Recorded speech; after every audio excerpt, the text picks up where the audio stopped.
Good morning and welcome to the last of our hypertension workshops here in Windsor. My name is Jenny Waldo and I am the Windsor Public Health Nurse, and I'm here with Michelle Mattia, who I'll turn it over to in a couple of minutes to talk about hypertension and lifestyle modifications. Couple of reminders. I do have some paperwork that I would like you to complete for each one of the workshops that you watch.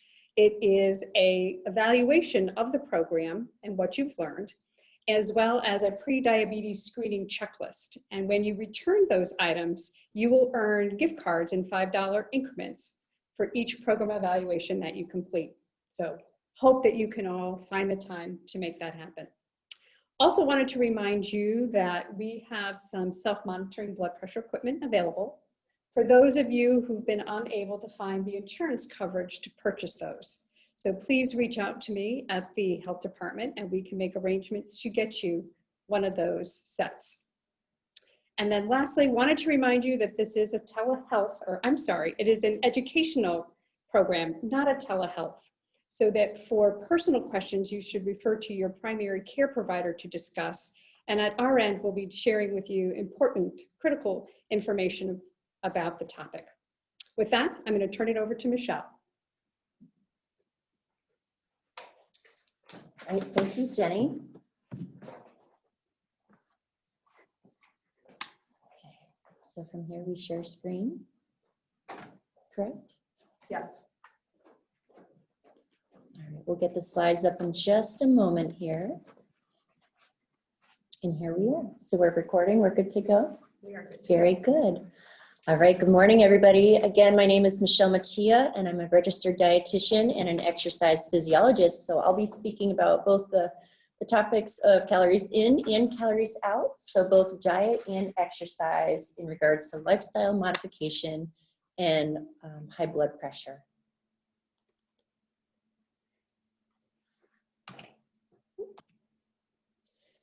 So I'm sure in this series you've already received some statistics on cardiovascular disease and hypertension, but it does remain the #1 killer of both men and women in our country and causes about 1 in every 3 deaths in the United States. So sadly, every 25 seconds, someone in the US does suffer from a coronary event, and heart disease and stroke does cause the most deaths in both sexes in all ethnic groups.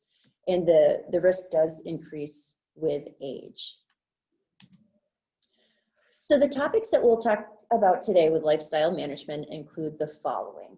We have several diets that are recommended, the therapeutic lifestyle changes, American Heart Association, DASH diet, which is the dietary approaches to stop hypertension, or the Mediterranean dietary patterns. So we'll talk about those in greater depth. If weight loss is needed, it is recommended. So achieving an ideal body weight with a recommended BMI range is ideal as well to reduce your risk. Portion controlled foods. So we talk about the ideal foods that we'd like to eat, but we want to make sure we hone in what the appropriate portion sizes are for that, because we know that we can still gain weight on a very healthful diet with the healthful types of foods, but if we're overeating them, it still would be very difficult to achieve an ideal body weight.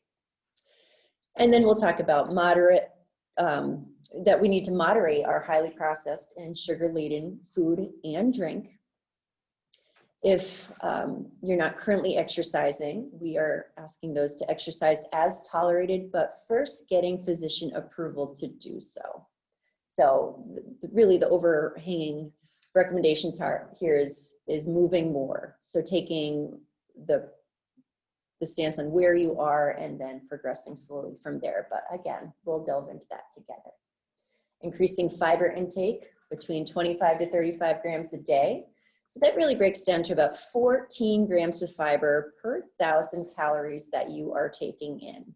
So that might be able to individualize what your dietary fiber intake might look like or should be. We are looking to shift the types of fats that we take in our diet. So we're shifting away from the saturated fats and certainly the trans fatty acids, and we're shifting towards the omega-3 fatty acids and the monounsaturated fats. So if you're not familiar with those, we're going to go into that in depth. Adding more fruits and vegetables for both the fiber intake, antioxidants, phytonutrients, the list goes on and on about why we need more fruits and veggies in our diets. And then alcohol, if you are consuming in moderation. And they're certainly recommending that if you don't currently drink, you're not advised to start to do so. So we want to make sure that recommendation is clear. So we will hit on all of those topics. So the modifiable risk factors, there's only so much that you can do to reduce your risk. And here is a few. The first is tobacco use. So if you can complete some smoking cessation, reducing the intake, trying to quit, those are all ways that you can reduce your risk. Physical inactivity. So again, we spoke about that briefly in the last slide, and we'll speak about that more as we go forward. Poor diet, so poor quality diet or overconsumption of the wrong types of foods, that would constitute a poor diet. And stress levels. So that is sometimes the missing piece of the puzzle, especially in today's day of uncertain times. We need to take a breath, we need to relax and make sure that we take care of ourselves with self-care and our stress levels. So we'll move forward with the American Heart Association dietary recommendations. So they're recommending to lower your cholesterol, in particular your LDL cholesterol, and that's the one that most people think about as your lousy cholesterol. We're trying to reduce their calories from the saturated and trans fats. So saturated fat is predominantly from animal-based foods. The only exception to that is some of the tropical oils like coconut and palm, those types of things.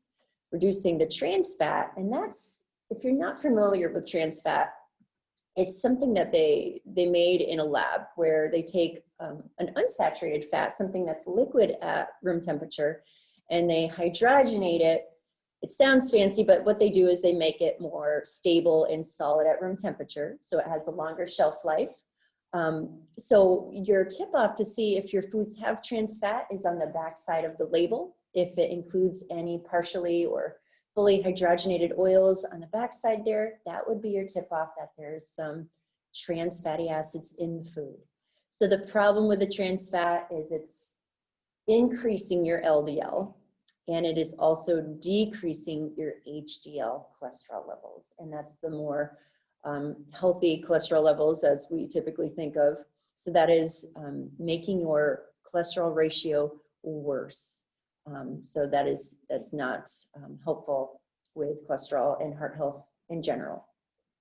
So we're talking about eating appropriate calories, so you can reach out to a dietitian to determine what's appropriate for you. Follow a diet therapy for any other comorbidities or diseases that you may have, such as diabetes.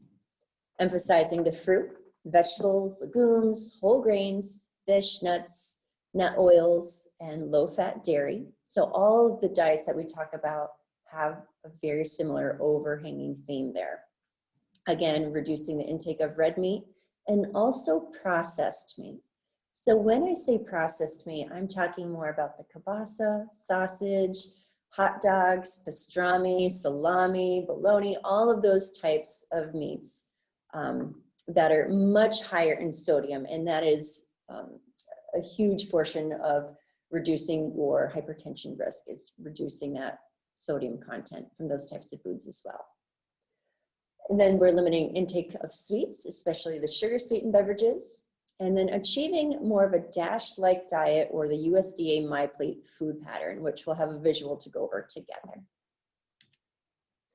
So here's one strategy. And again, this is the Mediterranean diet, and I'll have you focus on the bottom part of this, this pyramid here. And it actually does not start with food. It's talking about being physically active and enjoying meals with others. So making meal times a social event rather than eating on the go, in the car, standing up, that sort of thing, but sitting down and enjoying the food with those around you, taking the time to do so.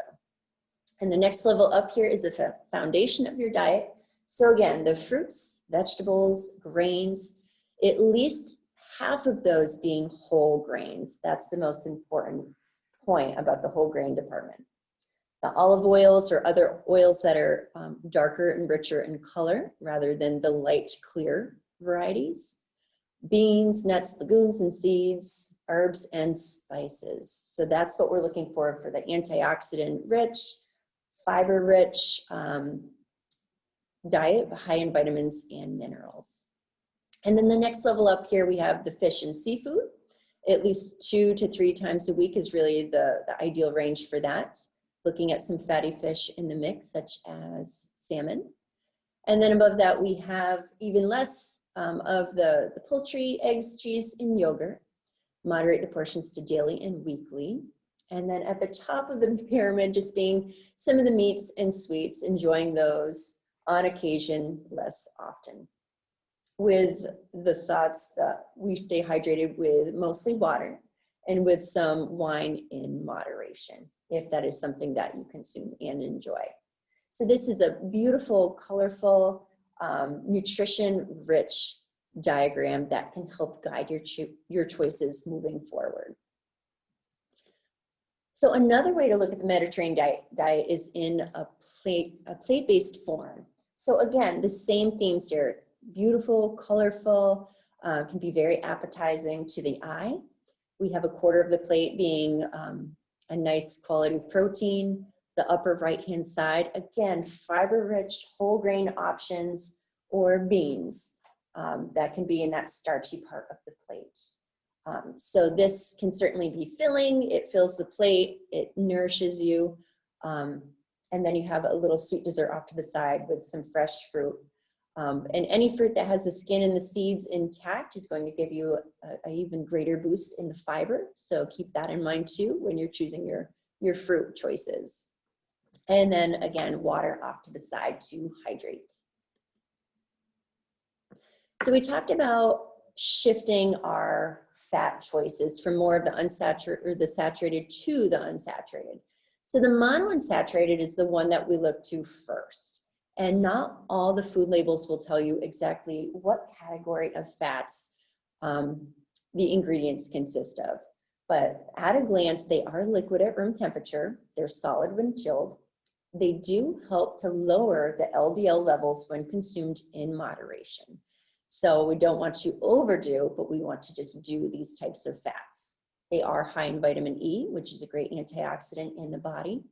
And you typically find the monounsaturated rich oils in the olive oil, canola, and peanut varieties. You can get that in whole avocados, using it as guacamole or as a condiment, sliced on your salads. There's so many great uses for avocados now. Peanut butter, in particular the naturally based peanut butter, that the ingredients include just peanuts. You don't even have to include salt in there. Flax seeds is another great option. Walnuts and sesame seeds has a decent amount of monounsaturated fats as well. So the difference between the omega-3s and the omega-6s is this. You can read this on your own. This is a great slide for reference. But I'll draw your attention to the last point in each of the what it does sections here. So omega-3 says that it does reduce inflammation in the body, which we know that chronic inflammation in the body is sometimes the root of disease and chronic disease in the body. And the omega-6 is prone to increasing inflammation in the body. So we have those battling it out in the body when we're consuming both. But we do want to shift to more of the omega-3 versus the omega-6 in the diet. And these are both classified as polyunsaturated fats. And usually there's a combination of both, but some are more prominent in the omega-3 than in the omega-6s. So I'll draw your attention to the short list at the bottom there. Some of these options are very similar to the last slide with the monounsaturated fats, such as the flax seeds and the walnuts. So keep those in mind when you're choosing snacks and cooking oils or salad dressing oils, that type of thing. And then you'll have some other ideas off to the right of foods that are included in those categories in addition to the few at the bottom there. So we'd like to eat more of the omega-3, less of the omega-6. Currently in our diet, we have something like a 20 to 50 to 1 ratio of the omega-6s to the omega-3s. The ideal ratio is 4 to 1 of the omega-6 to the omega-3. So we still have a little bit of work to do as a society. So then we come to the DASH eating plan. And again, this stands for Dietary Approaches to Stopping Hypertension. So there's tons of studies on the DASH diet in general with hypertension in particular. And those that do follow this dietary pattern for at least a month consistently do show a decrease in blood pressure when the diet is low in saturated fat, cholesterol and total fat, when it does emphasize fruits, vegetables, low-fat dairy products. It's reduced in red meats, processed meats, sweets, and added sugars. And it's rich in potassium, calcium, and fiber. So those are the main reasons why the DASH diet is ideal. So all of these recommendations are very similar in all the dietary patterns that are supportive of heart health. So it's how to make this dietary pattern happen, which is sometimes the most challenging. So you can reach out to a dietitian or nutritionist to help create a balanced diet for you. But you can start with just baby steps too, looking at your diet, writing it down for maybe just a couple days to see what trends that you have in your diet and where there could be some room for improvement. So if you're finding that you're only consuming 1 serving of fruit a day, try to increase that to 2 servings a day, up to 3 servings a day for most people. And the vegetable category is even most important. So most of us are only consuming about a serving a day. A serving is about a cup or a half cup of vegetables. And we need at least 5 servings a day of vegetables. Again, each of those being a half cup serving, with the only exception being the leafy greens. That would be 1 cup of leafy greens would be equivalent to a half cup serving of veggies. So I hope that gives a little bit more information about what the diet eating plan or the DASH diet might look like. So again, for reiteration of what is recommended, dietary cholesterol is not the most important component to look for on the nutrition label. So we're no longer looking specifically at the cholesterol, we're looking at other things. The fat and the types of fat and the sodium content, if there is a decent amount of fiber in those foods. Those are the things that we're really looking for, what to consume rather than what not to consume. So again, the fiber, the greater intake to getting in that range of 25 to 35 has a lower incidence of cardiovascular disease and hypertension. So we're trying to get in a colorful diet with all those great antioxidants, high in fruits and vegetables in particular. So anything with color, anything with natural color specifically, we're looking to include with the antioxidants. And then there's stanols and sterols, which do occur naturally in plant-based foods. And it looks similar to cholesterol in the body, but it works very differently to actually reduce absorption of cholesterol in the body. So that actually can come supplemented in some foods such as butters and margarines, but you can also get a decent amount in your fruits, veggies, and beans and nuts. So again, plant-based foods is the overarching theme here. So the omega-6 we talked about, and the studies do show that there's a decreased risk of heart disease in many studies, and may also lower triglyceride levels and raise the HDL levels in the body. So we know that that is what we're shooting for overall heart health.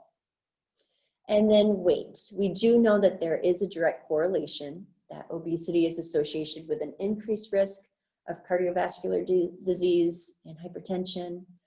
And the risk does tend to increase with age and years being obese. So again, achieving that ideal body range is something to keep in mind and strive for. So MNT is medical nutrition therapy for hypertension, and that's just a term that dietitians typically use for a diet prescription for reducing blood pressure levels. So the DASH diet is really the one that's received the most attention and has the most studies done on that. And again, for the calcium, vitamin K, low sodium and magnesium intake found in that dietary pattern. Weight management is again a cornerstone focal point to that. Alcohol moderation, as we said, being more physically active as tolerated with physician approval.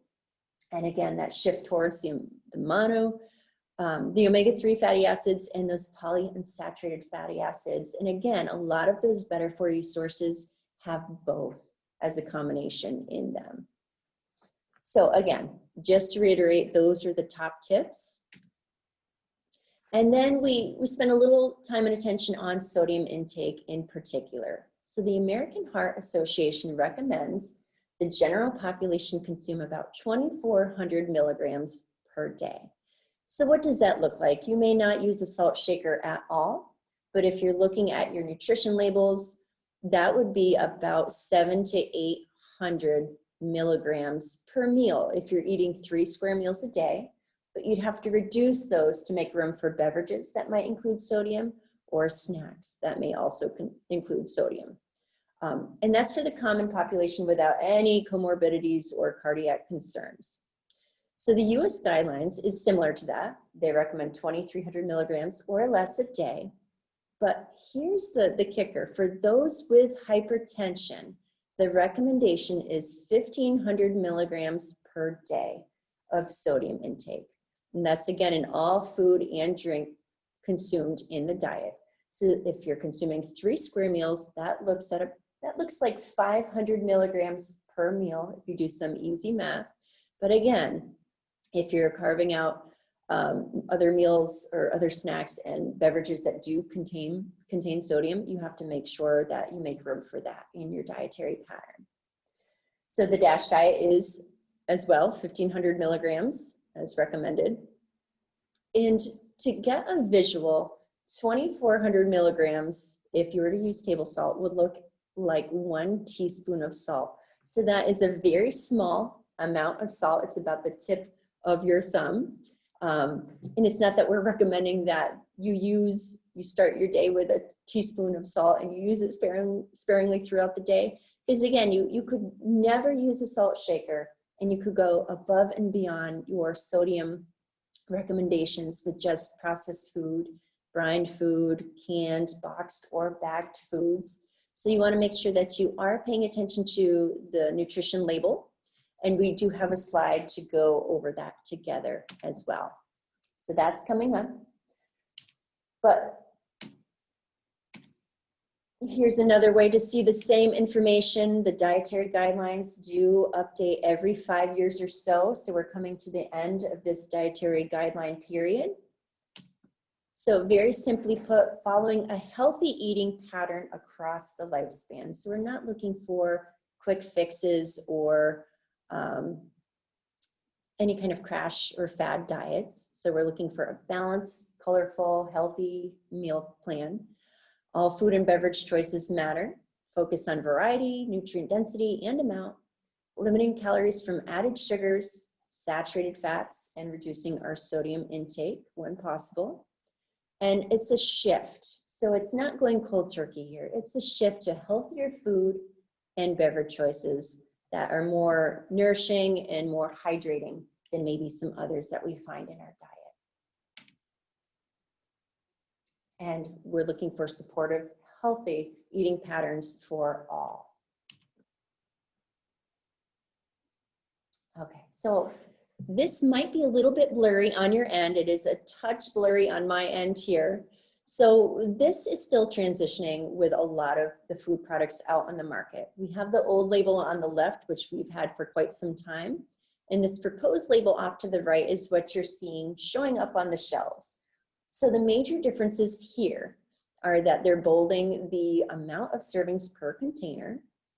The serving size is just below that, and that's really what you want to take your attention to first when you're looking at a food. Am I consuming about this much or double this? or half that in some instances. If you're eating salad, you might only be having a half cup of salad when a cup or more is recommended. We're looking at the total calories per serving, typically not the product container in most cases, but sometimes. So we're taking a look at that. You'll notice that the percent daily value moved from the right side of the label to the left. And then if you scroll down to total carbohydrates, you'll see fiber, as it's always been there, sugar, which lumps natural and added sugars together. But what they've added below that is an added sugar line. So if you're looking at a product such as yogurt, you'll see what sugar is naturally occurring in the form of lactose in the milk sugar. And you'll see how much sugar is added in the form of cane sugar or some other added sugar varieties. So it's nice to tease out the difference between one type and the other type of sugar. Everything else is very similar except for the concerning nutrients at the bottom, the ones that typically Americans are not getting enough of. They did include vitamin A and C, calcium and iron, but they've kept calcium and iron in there, but they've swapped out vitamin A and vitamin C for vitamin D and potassium, because those are some vital nutrients that we're just not getting enough of consistently in the diet. So we wanted to highlight that for the consumers. So hopefully that clears up what you're looking for on the label, and you'll know exactly where to find that and where you'll find that on the new label. So here we go into the MyPlate method, which you can find on choosemyplate.gov. So again, it's very similar to all the other dietary patterns. We won't even call them diets, but the patterns that we're looking to achieve. So if you're looking here, you see half your plate produce, actually 3/4 of your plate plant-based, if not more, because you could also choose some protein sources on the bottom right-hand corner as plant-based as well. That's legumes and lentils and nuts and nut butters, tofu, soy products. Those are all plant-based as well. So that is the direction that we're moving towards, a more plant-based, colorful diet, minimizing the more processed proteins that are animal-based in particular. So we have another slide that goes into this in further detail. And again, not to forget the dairy category. So that is symbolized as a cup of milk there, but it could certainly be on your plate in the form of cheese or yogurt. But that's basically those 3 options that do fit in the category of dairy: cheese, yogurt, and milk. So to go into some more detail here, the fruit category, we're looking at 2 to 3 servings daily. We're looking for fresh or frozen in particular. The concern with the canned is that the skin is removed. There's no edible seeds, so we're typically reducing the amount of fiber in those choices. And oftentimes it comes in a sugar-sweetened fluid. So if you are using some canned goods, try to get it in its own juices or a pear juice. And you could always drain and strain from there as well. So unsweetened frozen, canned in the juice, and dried or fruit juices sparingly. And why? Because we pull out a lot of the hydration when we dry the fruit, and they're typically sugar sweetened to make them taste better. And juice is really straining out all the goodness, all of the pulp, all the fiber that we want to consume in our fruit sources. So trying to keep the fruit intact and eating our fruit more often than drinking our fruit is a good rule of thumb. And each serving of fruit is, again, a half cup in all of those categories, with the only exception being dried fruit. That would be 1/4 of a cup, would be equivalent to a half cup serving. So then we move along to vegetables. And I said 5 a day is what we're shooting for, but 3 to 5 servings daily is really the range. If you're less active and more petite, you're at the lower end of the range. If you're larger and more active, pregnant woman would be at the higher end of this range as well, closer to the 7 half cup servings a day of the vegetables.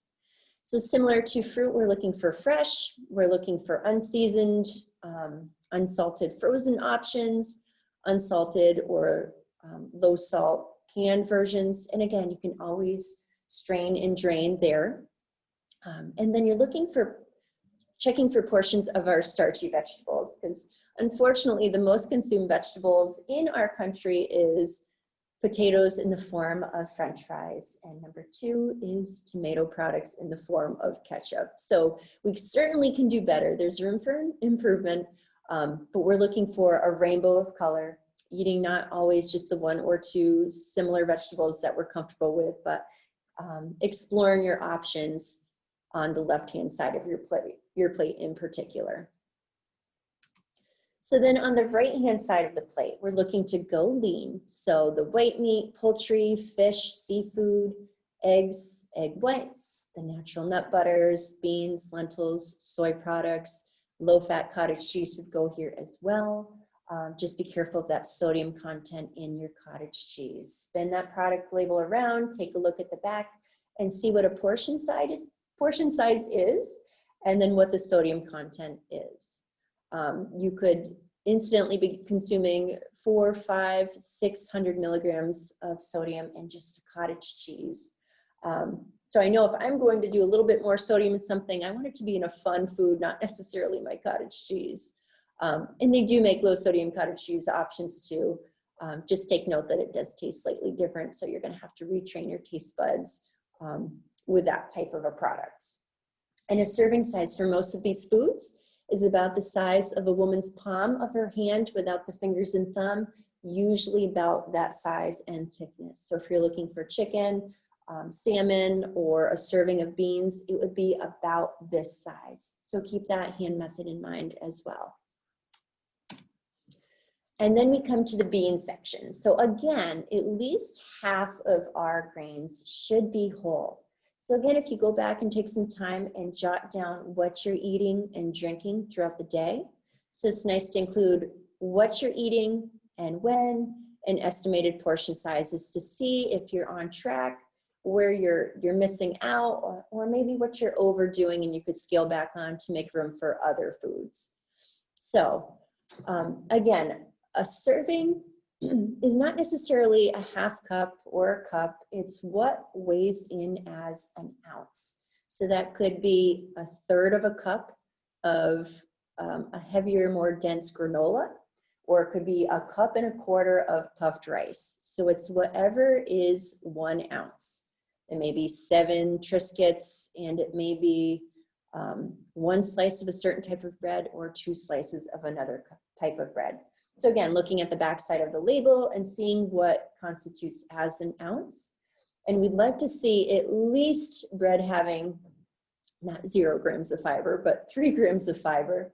And cereal, try to look for 5 grams of fiber or greater. Now, sugar content is usually a concern with our cereal. So if we can get 8 grams of sugar or less per serving, that would be ideal. Reason being is that every 4 grams of added sugar is the equivalent to a teaspoon of sugar. And we'd like to keep it 2 teaspoons of sugar or less per serving of cereal or any other foods as well. And then we're looking at any other options in this category. The brown and wild rice. Quinoa is technically a seed, but we use it in the kitchen as a whole grain. There's so many different whole grain pasta products out there that are much better, so I encourage you to try those.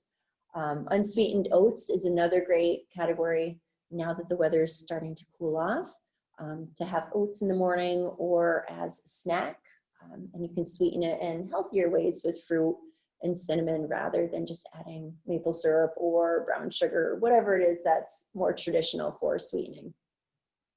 And then the last section here is your reduced fat milk, cheese, and yogurts. So everybody typically asks, what is the best type of yogurt out there? And really the guideline is find one that contains more protein than sugar. So many yogurts out there have 19 or more grams of sugar and 7 to 10 grams of protein. So you want to make sure that they're flipped more or less. 13 grams of protein, 10 grams of sugar, that's the direction that you're looking to go in. And then if you're looking at the unsweetened substitutes, such as an almond milk, rice milk, there's so many other milks in the market. Again, making sure that the sugar content is not too high. And the concern is oftentimes these varieties don't have much for protein. So if you're relying on the protein in your unsweet or your dairy substitutes, especially if there's any diabetes or blood sugar concerns, you're not necessarily getting the protein in those options unless it's a specific product that has been able to do that, but most are not yet there. So again, this is the visual that we're looking for: more fruits and vegetables in its less processed form, ideally. A quarter of your plate grains or starches. High fiber, more of the time is ideal. Lean protein options, if they're plant-based, if they're animal-based, plant-based are great options too. Beans and nuts are great for heart health. So keep that in mind to go meatless once in a while, maybe once a week to get started. And then dairy can be on or off the plate, low fat and in the right portions. Portions of milk and yogurt is a cup, and the cheese is 1 to 1.5 ounces, depending on if it's processed or not. So those are your take-home points with the MyPlate method. And this is a great reference to keep in mind too, as you're building your meals, as you're grocery shopping, as you're making your shopping list, and then you sit down and just ask yourself, is there a quality protein on my plate? Is there fiber? Is it coming from my whole grains, or is it just coming from my fruit and veggies, my produce? And is there some natural color on the plate? So that in itself makes the plate more appetizing. So those are the 3 points that we're looking for most of the time when you're building and sitting down to consume your meals.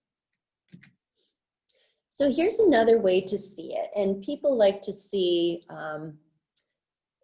your meals or your dietary pattern broken down with these symbols. So you have the blue dots symbolizing your dairy, your 3 servings a day. Your fruits, we have 3 on this particular day. Same with vegetables, but keep in mind that a vegetable could be a double serving. So a full cup of vegetables here could constitute 2 servings. Protein in the mix. Keep in mind that there is some protein in your dairy options as well as in some of your grain options like quinoa and barley and amaranth can all be protein as well as fiber rich. So a double whammy as to why those are such great options to keep in the diet. And if you remember what the food guide pyramid used to look like years ago, the grain and starches was the very bottom of the pyramid, and it was something like 6 to 11 servings a day. We know that might be too much for some people. So if you notice, this only has 3 incidents or meals or snacks with grains a day. And again, most times we don't just eat 1 serving of bread. So in this lunch instance, it might be a sandwich with 2 servings of grains in the form of bread for the sandwich. So if you have an English muffin at breakfast, that could be your 2 servings for breakfast with the grains, ideally looking for whole grain. Lunch, you might have the sandwich, and dinner, you might have something else entirely. It might be pasta or wild rice or something else. And oftentimes we eat a bit more than just 1 ounces. So 2 ounces of pasta is more realistic. And that's what you'll see reflected on the nutrition label as you're looking at those. So that's what a typical day might look like for the common individual eating about a 2,000 calorie diet. If you're eating less than that, looking for weight loss, you might shave some of these servings just slightly, as opposed to 2 ounces when some of these grains. You might be looking for more 1 ounce varieties. So you might be skipping just a little bit, but the dietary pattern looks very similar for most of us. So that is the end of the nutrition portion. Then we'll touch briefly on exercise. And I do spend quite a bit more time on nutrition because we can't out-exercise the poor diet. The exercise has to be the foundation of your wellness routine, and we want to make sure that we're not imbalanced with the calories in versus the calories out. So in the conversation with exercise, there is so many benefits, both mental and physical, and I think everybody could rattle off just a couple options that they have in mind. How do you feel when you exercise? How do you perform when you exercise? There's so many benefits. But we do want to make sure, and I've said this once or twice already, that we ensure medical clearance first so that you are fit to start exercise. And then from there, everybody asks, what is the best thing to do? What is the most effective exercise? What's going to give me the most bang for my buck? And really, I encourage everybody to explore their options. What do you like to do? If I tell you the most effective option is high intensity interval training, that may not be realistic for you. That might not interest you. You might despise weight training in general. So find something that you enjoy, whether you do it alone, whether you have a workout buddy, something that's sustainable, that you're able to reap the benefits from for a long period of time, not just the short term. Because the last thing we want to do is achieve short-term success with diet and exercise, but not be able to sustain that moving forward. So think about some things that you've done in the past that you've enjoyed that maybe you haven't done more recently. And if you're spending a lot more time at home now and you're not able to get outside because the weather is cooling down, maybe there's some videos that you enjoy streaming online or on YouTube, or dust off some old videos that you have in the house that you can go back to enjoying. So there's a principle called the FIT principle. It stands for frequency, intensity, and time. So we want to make sure we touch on those points. And these are the physical activity guidelines for Americans for important benefits, health benefits. And then down below, you see even greater health benefits. So we'll start with the top.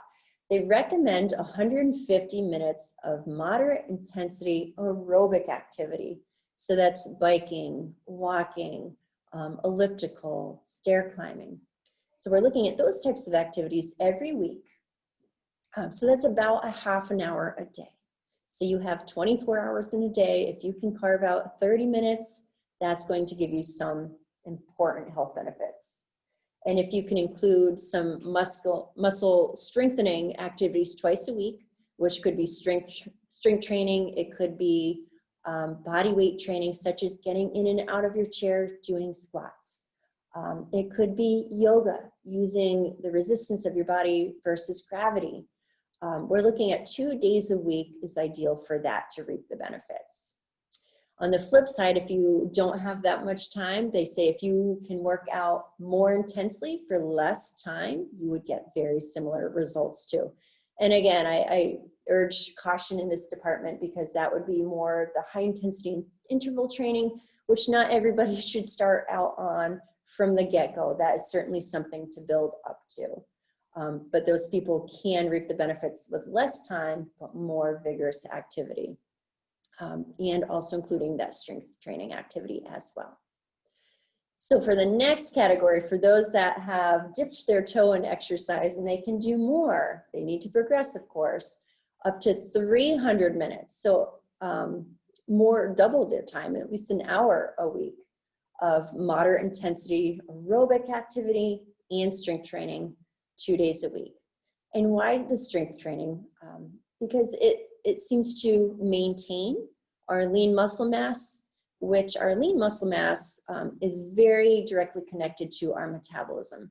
So especially if somebody is dieting and cutting calories, we can be losing both muscle mass and fat mass. We definitely want to hang on to our lean muscle mass if we can and preserve that. And moderate amounts, 2 days a week of strength training can certainly help retain your muscle mass and your metabolism in essence. So again, or 150 minutes of the more vigorous, intensive aerobic activity with the strength training in the mix too. to gain even greater health benefits for those that have progressed along the way. So again, finding activities that you enjoy. Here's the guidelines for the amount of time that we're looking to do those activities. So really think about what your activity level looks like now, and we want to build from there, again, with physician approval. But if you're sitting much of the day, taking more stretch breaks, walking around the house, and sitting less is really the first step to becoming more active. So I urge you and encourage you to do that first and foremost, and then building from there. So in conclusion, I urge you to balance what you eat and do. So it's important to look at the calories in, both the types of calories, those colorful, fiber-rich calories, balancing that with the activity levels that we do as well. So we want to have a balance that works for you, something that's sustainable for you moving forward. We want to pay attention to the quality and quantity of those calories that we want to balance into our diet of our food and our drink. So again, going back to that food log, if you can jot down what you're doing for just a day or two, that might be very eye-opening for what some typical trends are in your diet. Also some room for improvement as well, in addition to things that you may be doing very well already. We're looking to include those colorful foods throughout the day, shifting the types of fat in our diet. So it's not necessarily just the overall amount of fat, but the quality of those fat sources that we include in our diet as well. And then if you're finding that you need additional support, I encourage you to reach out to a local dietitian or certified nutritionist to help you build a nutritious, balanced dietary pattern to meet the needs and the goals that you have set out to reach. So that wraps up the slides for today. From here, we will stop the recording. If anybody has any questions, we can answer those on a one-on-one after the slides. All right, thank you, Michelle. I'm going to step in and just as we've done on our other workshops, demonstrate the use of the self-monitoring blood pressure equipment that you can use at home. So I'm going to unpackage it. This is the Omron. We've talked about this in the past. It is one that is recommended, but you can find that other brands that you can look at online. This particular device can be used with 2 persons in the home and record that and store in memory. It comes with the actual monitor and then obviously the blood pressure cuff.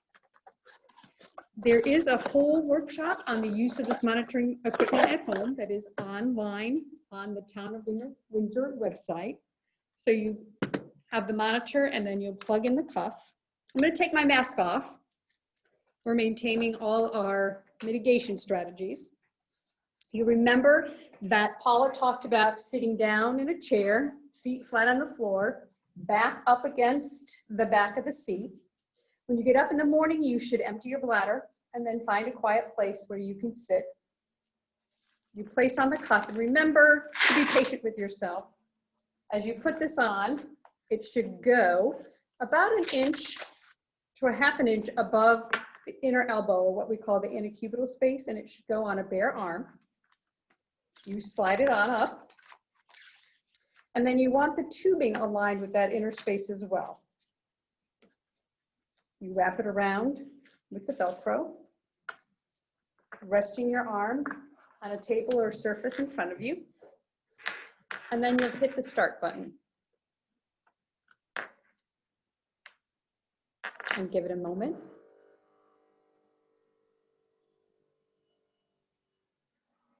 And then remember, you shouldn't be talking, so that you sit quietly without having conversation with other household members and allow the equipment to work.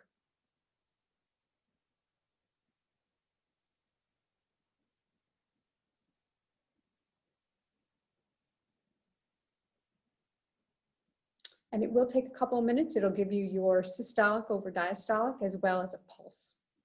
That is information that you should record on any kind of tracking that you provide to your physician when you go in for your visits. It also would be a good idea to bring your equipment and have it compared to the equipment that they're using in the office so you can validate its accuracy. And with that, we're going to turn off the recording. Thank you very much for attending. Bye now.